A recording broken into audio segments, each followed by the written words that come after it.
السلام عليكم ورحمة الله وبركاته حبايب قلبي مقاتلين الصف الثاني الإعدادي، عاملين إيه؟ يا رب تبقوا زي الفل. النهاردة إن شاء الله هناخد الدرس الثاني عندنا في التاريخ، درس بعنوان الدولة العباسية. ولكن تعالى قبل ما اتكلم في اي حاجة انزل دلوقتي اعمل لايك للفيديو واشترك في القناة وفعل الجرس عشان يوصل لك كل جديد. يلا بينا.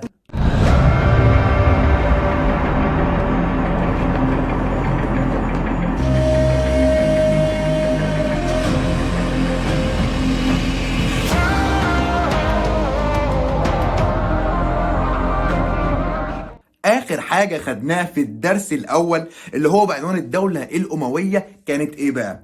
كان ان العباسيين انتصروا على الامويين في معركة اسمها معركة الزاب عام 132، وفي واحد هو لقبه ابو العباس ولكن اسمه ايه بقى؟ عبد الله ابن محمد ابن علي اعلن قيام الدولة العباسية وسقوط الدولة الأموية. جميل جدا. نبدأ دلوقتي بقى الدولة العباسية. يا مستر هي ليه اتسمت الاسم ده؟ بص يا باشا، نسبة إلى عم الرسول صلى الله عليه وسلم العباس ابن عبد المطلب. يبقى الدولة العباسية سميت بهذا الاسم ليه؟ نسبة إلى العباس عم الرسول صلى الله عليه وسلم اللي هو العباس ابن عبد المطلب. طيب الدولة العباسية دي حكمت الدولة الإسلامية كام سنة؟ 525 سنة، يعني أكتر من 5 قرون. يا نهار أبيض، كل ده؟ أيوة. طيب عندي كام خليفة؟ 37 خليفة، بس ما تقلقش مش هتكلم عنهم كلهم إطلاقا. طيب العاصمة، اسمع بقى، العاصمة الأول كانت الكوفة. طيب تمام، بعد كده هتبقى الأنبار، وبعد كده هتبقى بغداد. ولكن احب اقول لك ان الدوله العباسيه دي كانت دوله قويه جدا يا عم، دي حكمت يعني 525 سنه. تحب اقول لك ايه هو امتداد او اتساع الدوله الاسلاميه؟ تعالى، فين الكتاب؟ تعالى يا عم الكتاب. امتدت شمالا وجنوبا وشرقا وغربا. شمالا لحد حته اسمها ارمانيا او ارمينيا عندك يا باشا اهي، جنوبا لحد بلاد النوبه، غربا لحد المحيط الاطلنطي، شرقا لحد بلاد ما وراء النهر. ايه ده؟ كل ده؟ ايوه كل ده. ولكن خلي بالك بقى وركز معايا ركوزه صغيره. المؤرخين من المؤرخين دول يا مستر اللي هم بيكتبوا التاريخ قسموا الدولة العباسية إلى قسمين، العصر العباسي الأول والعصر العباسي الثاني. يبقى أكيد في بينهم اختلاف طبعا. هما قسموها ليه؟ ما تركز معايا يا ابني. يبقى قسموها الى قسمين، العصر العباسي الاول والعصر العباسي الثاني. العصر العباسي الاول ده قال لك ده اسمه العصر الذهبي وبيتميز بالقوه والازدهار. الله. اما العصر العباسي الثاني كان بيتميز بالضعف والانهيار. هنا يجي لي سؤالين، بما تفسر وبما تفسر. ليه العصر العباسي الاول كان قوه وازدهار او العصر الذهبي، وليه العصر العباسي الثاني كان ضعف وانهيار؟ العصر العباسي الاول كان بيتميز بالقوه والازدهار لان خلفاء هذا العصر حافظوا على وحده دولتهم واستقلالها، وقاموا بالعديد من الإصلاحات في كافة المجالات المختلفة. أما العصر العباسي الثاني كان بيتميز أو يعني بيتسم بالضعف والانهيار. ليه بقى؟ لأن خلفاء هذا العصر كانوا ضعاف، وكمان ظهرت بعض الدول المستقلة اللي هو إيه؟ لأ أنا كدولة كده هستقل عن الخلافة العباسية، أنا مش عايز أكون تبع الدولة العباسية. قال لا، إزاي؟ لا أنا مش تبعكم خالص. يبقى ظهور بعض الدول المستقلة، وكمان طمع الغزاة في الدولة العباسية زي الصليبيين وزي كمان التتار اللي هم المغول. طب يا مستر هم كام خليفة؟ قلت لك هم 37 خليفة. هندرسهم كلهم؟ لا طبعا، هندرس اشهر 5 خلفاء في الدولة العباسية فقط. مين بقى؟ رقم 1 هو لقبه ابو العباس، بس اسمه في الحكومة اسمه عبد الله ابن محمد ابن علي، بس لقبه اسمه ايه بقى؟ ابو العباس. تاني حاجة ابنه اللي اسمه ابو جعفر المنصور، وده انسان كويس جدا. تمام. رقم 3 انا بحبه قوي، اسمه هارون الرشيد. تمام. بعد كده ولاد هارون الرشيد الاثنين بقى، المأمون والمعتصم. تعال نشوف اول واحد عندنا اللي هو ابو العباس ونعرف اهم اعماله ايه.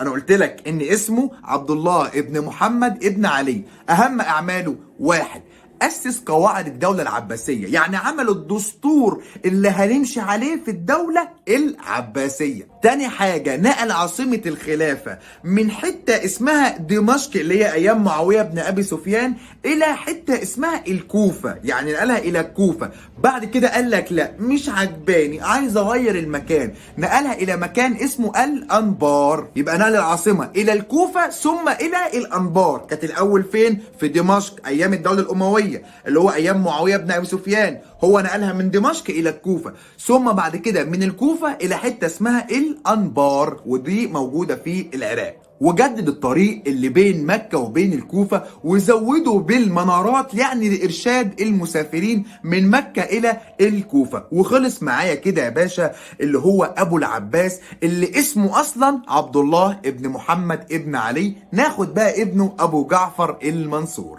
ابو جعفر المنصور بيعتبروه ان هو المؤسس الحقيقي الحقيقي للدولة العباسية. حقيقي ازاي؟ ده ابوه ابو العباس هو المؤسس الحقيقي. لا، المؤرخين اللي بيكتبوا التاريخ اعتبروا ان ابو جعفر المنصور هو المؤسس الحقيقي للدولة العباسية. طيب ليه بقى؟ بص بقى يا باشا، لانه قضى على الفتن والثورات التي نشبت في عهده واعاد الاستقرار للدولة الاسلامية. اتنين، كان بيعين الولاة وبيحاسبهم او بيراقبهم. يعني مثلا يا والي مصر، يا والي الشام، انت عندك الولايه عامله ايه؟ الناس حاسه بمجاعه ولا حاسه برفاهيه؟ تعالى يا والي الشام، انت عملت ايه في الولايه عندك؟ وهكذا. يبقى كان بيراقب الولاه وبيحاسبهم. تالت حاجه، اهتم بالعمران وبنى مدينه اسمها مدينه بغداد واتخذها للخلافه. بعد كده اوبا، امسك عندك.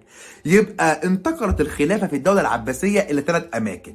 المكان الأول إلى الكوفة، بعد كده إلى الأنبار، وده حصل في عهد أبو العباس. بعد كده انتقلت إلى بغداد، وده في عهد مين بقى؟ أبو جعفر المنصور. وبكده خلصنا أبو جعفر المنصور. نروح بقى لمين؟ لهارون الرشيد. هارون الرشيد أهم أعماله إن اتسعت رقعة الدولة الإسلامية في عهده، وصلت لأماكن كتيرة أوي أوي أوي. 2، ازدهرت الزراعة والصناعة والتجارة، يعني الناس حسوا بانتعاش وحسوا برفاهية، والدولة العباسية ساعتها كانت غنية جدا جدا جدا. وكمان تميز عهده بتشييد القصور والأسواق والحدائق الجميلة اللي تفتح النفس كده. وكمان تميز عهده بازدهار العلم والعلماء، وكان قوي بيتقرب للعلماء وكان بيحبهم جدا. ده مين ده بقى؟ ده هارون الرشيد. وكده خلصنا هارون الرشيد. نروح لولاده الاتنين المأمون والمعتصم. هو لقبه المأمون لكن اسمه الحقيقي عبد الله ابن هارون الرشيد. ايه ده انا كنت فاكر ان اسمه المأمون. لا، ده هو لقبه المأمون لكن اسمه الحقيقي اسمه ايه؟ عبد الله ابن هارون الرشيد. يعني العبد لله. انا لقبي القائد لكن انا اسمي الحقيقي احمد خليفه. شفت بقى؟ فنفس الكلام بالظبط، هو لقبه المأمون لكن اسمه عبد الله ابن هارون الرشيد. المأمون تميز عهده بأنه هو اهتم بالعلم والعلماء وشجع حركة الترجمة من الحضارات الأخرى للحضارة الإسلامية. يعني عمل إيه؟ يروح للحضارة مثلا الرومانية أو الفارسية أو أيا كانت حضارة، يشوف الناس دول وصلوا لحد فين ويترجم الكتب بتاعتهم دي للحضارة الإيه؟ الإسلامية. يبقى تميز عهده باهتمامه بالعلم زي أبوه، تمام؟ وعمل إيه بقى؟ شجع حركة الترجمة من الحضارات الأخرى للحضارة الإيه؟ الإسلامية. وقضى على الفتن والثورات التي نشبت برضه في عهده. وكده خلصنا المأمون. بقلنا آخر واحد خالص اللي هو مين بقى عندنا في الدرس؟ اللي هو المعتصم. برضو ده ابن هارون الرشيد، بس هل هو اسمه المعتصم؟ لا، اسمه محمد ابن هارون الرشيد. المعتصم ده أنا بسميه الخليفة المقاتل. المقاتل ليه بقى؟ او المحارب ليه بقى؟ بص يا باشا، الراجل ده كون جيش قضى بيه على الفتن والثورات التي نشأت في عهده. المعتصم او محمد بن هارون الرشيد حارب الروم وفتح مدينة اسمها مدينة عمورية، وبعد كده اهتم برضه بالعمران زي ابو جعفر المنصور. اهتم بالعمران وانشأ مدينة اسمها مدينة ايه بقى؟ ساموراء. ولكن انت عارف ان كل حاجة حلوة عمرها قصير. ايه اللي حصل بقى؟ قال لك للاسف الاساد سقطت او هتسقط دلوقتي يعني الدولة العباسية. هي كل حاجة في الدنيا كده تطلع قوية، يعني شوية قوية تنضج، والاخر بقى بوم الكيرف ينزل كده تبقى ضعيفة. هنا هنعرف دلوقتي اسباب ضعف وسقوط الدولة العباسية. اول سبب عندي في سقوط الدولة العباسية هو ايه بقى؟ ان تولى خلفاء كانوا ضعاف، ده في العصر العباسي اللي هو ايه التاني. طيب رقم اتنين، قال لك سيطرة عناصر غير عربية، يعني هم اصلهم مش عربي زي الاتراك او الفرس او ايا كان. تاني حاجة قال لك سيطرة عناصر غير عربية، يعني اصلهم مش عربي زي الاتراك او الفرس او ايا كان، على الحكم والادارة والجيش بسبب كثرة الاستعانة بهم. يعني كان الخلفاء بيستعينوا بالفرس والاتراك، ده ادى الى ايه بقى؟ ان هم سيطروا على الجيش وعلى الحكم وعلى الاداره، فبالتالي الدوله بقت ايه؟ ضعيفه. تالت حاجه قال لك زياده الاطماع في الدوله العباسيه بسبب اتساعها. هم شايفين الدوله العباسيه عماله ايه؟ تتوسع جدا، شرقا لحد بلاد ما وراء النهر، غربا لحد المحيط الاطلنطي، شمالا وجنوبا وهكذا، فطبعا العين عليها. فقال لك زياده الاطماع في الدوله العباسيه نتيجه ايه بقى؟ اتساعها. واخر سبب الصراع بين ابناء البيت العباسي نفسه. ليه؟ نتيجة تعيين او تولية اتنين على ولاية عهد واحدة. يعني يا محمد يا سيد انتوا الاتنين ان شاء الله تولوا الحكم باذن الله. هل محمد والسيد هيبقوا على وفاق تام؟ طبعا لا، هيتخانقوا مع بعض، لان كل واحد يقول لك انا اللي اعمل كذا وانا اللي احكم دي وانا اللي ابقى دي. اكيد طبعا مش هيحبوا بعض، واي خناقات معناها ان الدوله بتعمل ايه بقى؟ طبعا بتبقى ضعيفه ويعني متدهوره.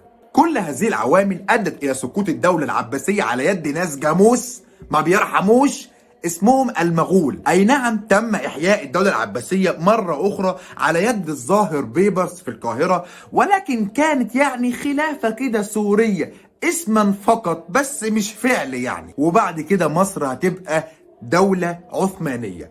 طيب كده خلصنا يا جماعة الدولة العباسية وخلصنا الدرس كله، اللهم لك الحمد والشكر كامل مكمل. مستني اللايك الجميل، مستني الكومنت بتاعك الحلو ده، مستني تشترك في القناة وتفعل الجرس عشان يوصل لك كل جديد. كان معكم مستر احمد خليفة، والسلام عليكم ورحمة الله وبركاته.